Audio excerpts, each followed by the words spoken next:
نعمان ابن بشیر رضی اللہ عنہما نے روایت تے دا انصاری صحابی دے او دا په انصارو کی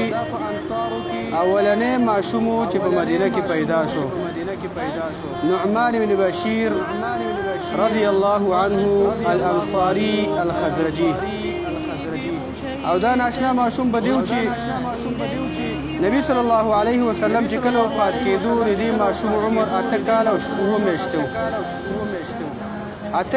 او میاشتې دې عمر او د الله د نبی صلی الله علیه وسلم نه صحیح حدیثونه یو څو څوارلس حدیثونه نقل کړي یو څو څوارلس حدیثونه زمونږ استاد چې راتو کالو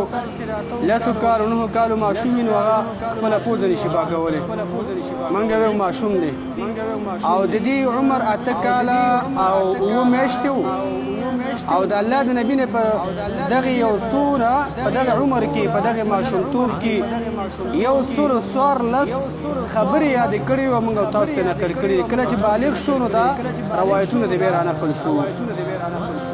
عالم انسان ډېر پوه انسان او په خپل وخت دغه شان ته په کوفه باندې امیر پاتې شوی دی، حمص او شام کې حاجی پاتې شوی دی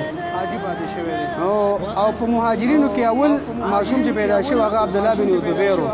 رضی الله عنهما دا د ابوبکر صدیق رضی الله عنه دا غینه مسیو اسماء